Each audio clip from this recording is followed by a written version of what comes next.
you and Zach, and thank you to Zach Hedrick for filling in for me, obviously, on Monday. You see more of him next Thursday when I'm gone again. You guys obviously talked a lot about Spurs Media Day on Monday, so I don't want to talk about it ad nauseum here, but I do want to talk a little bit about it because there's been a lot of winning talk with the Spurs on Media Day and on Wednesday, and they're probably going to talk more about winning today. Last year at this time, we heard from Pop, it was the rebuild. It was the slow rebuild, and now it's about winning. Then they came out and they started out 3-21. This year, it seems like they're doing the same thing. They're talking a lot about winning. This year, it's about getting better, but it's also about putting wins on the board. It's about improving, but it's also about, helping out that left-hand column. Do you believe it more now? Are you confident more in the Spurs trying to win this year than you were at this time last year?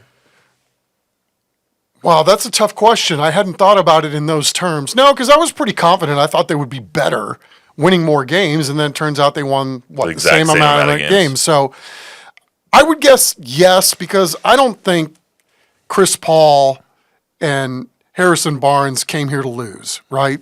I mean, yeah, you could maybe say that, okay, Chris Paul is just grabbing bags at this point in his career, but there's something about those guys and where they've been that I can't see them in locker rooms or being in a locker room where they're going to be very quiet if there's a 3-20 start, right? Or something gross or stupid, or, they're going to be very boisterous and they're going to do everything they can, not only as ball players, but as leaders and guys who've done very well in this league to make sure that they win more games. So I guess, yes, having spitballed this out over a microphone, yeah, I do feel a little more confident that they're gonna win more games this year than I did this year. I think I am as well, and that's because of Victor for one.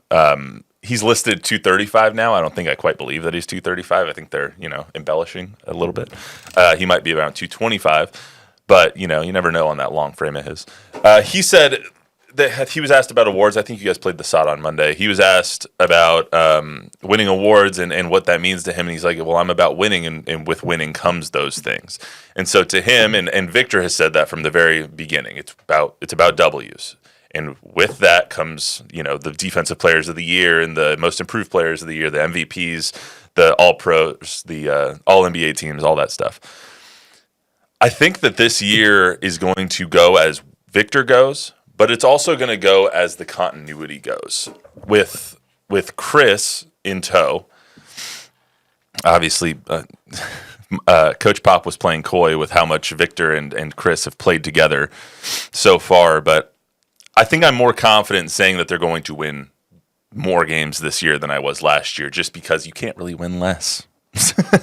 I mean, Victor's not. That's fair. Victor's not getting worse. Yes. This team is unquestionably better than they were last year. I think Chris, obviously going into year 19 or year 20 in the league, is not the player he was, but he's exactly what this team needs. I think Harrison, going into his 13th year in the league, is going to be exactly what this team needs. You now have people on this team who know how to win, who have won at a high level, who have won a championship in the case of Harrison Barnes. Obviously, Chris hasn't. Last year at this time, you had your biggest veteran, your most tenured veteran was Doug McDermott.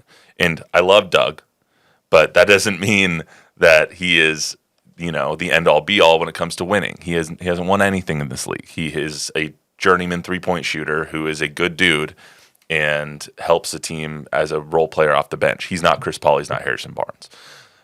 Stephon Castle's development is going to be key with this team as well. But when you look at it, and if you're simply just asking the question, is this winning talk BS or is it not BS? Because I think we all agree that last year's was obviously BS. I don't think it is this year. I think them getting to 40 wins, them getting to 41 wins, them taking that step, learning how to get victories with Keldon and with Jeremy and with Devin, all they've done is lose in their careers so far. Can they win games? I think that they want to see that happen. I'm with you 100%. The thing for Media Day that I thought was really surprising was Pop saying that where he felt Victor benefited the most from playing at the Olympics was that FIBA is more physical than the NBA. And I thought, man, I cannot believe he said that out loud. Why? It's true. We said that all summer. No, I know that. But for somebody on the inside, I mean, that didn't sound like it came from a place of warmth. And I mean, yes, we've all talked about this, but I mean, again, it's why, do we want to see, like, if you can say that, I mean, man, this is just not the world that I grew up in, dude. I mean, we used to laugh at FIBA basketball. I mean, our boys would go over there and kick their ass and just dominate them whenever we had international play, and we would be physical and they would back down from the physicality. And so to see that this is flipped in my lifetime, I think it's a pretty sad indictment in terms of where the NBA is as a whole. And I think, at least from my own personal experience of, watching what goes on in these games, some nights, again, I just was surprised that came out of a head coach's mouth, and especially with one that's got as many skins on the wall as that guy does. One other quick thing for you. Pop was criticized a lot last year for sitting back and watching, kind of letting the young guys figure it out. Mm-hmm. Do you think we're going to see a different kind of Pop this year? Or do you think it's going to be similar because he has the people like Chris and Harrison on the court now to kind of be those coaches on the floor? Do you think we're going to see the same kind of laid-back Pop? Or are we going to see the, get in your ass kind of Pop? Yeah, I mean, I don't know. I mean, because we've seen both. Well, no, of course. I mean, that's all we saw forever.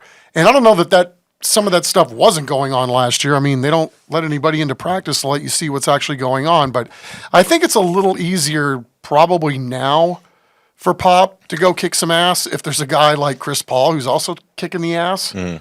Or, I don't know if Harrison Barnes is necessarily going to be the guy that's, lighting fuels under guys' seats. But I don't know. That's going to be a fascinating dynamic because at some point you have to, at least I think, you will want somebody stern, and not everybody's motivated by that, but most guys are. Right. If there's the fear factor or, the threat of maybe losing your job or being traded, or that tends to usually motivate guys in a certain direction. So I don't know. We'll see. I don't know. Like, again, I don't know that wasn't necessarily going on last year, but man, we know how Chris Paul has made a career out of getting under the skin of other people, but he's been a winner everywhere he's went, everywhere he's gone. So I don't know. I just think it's a lot easier if you've got a player that's, willing to talk the talk and walk the walk at the same time, and he's probably that guy. We're going to be talking a lot more about the Spurs in the coming weeks. Obviously, the season kicks off in 3 weeks from today. 3 weeks from today. The preseason kicks off on Monday. We'll talk more about that on Monday as well. So if you want more, just make sure to subscribe to the News 4, Fox 29 YouTube channels and to wherever you get your podcasts if you want the audio version.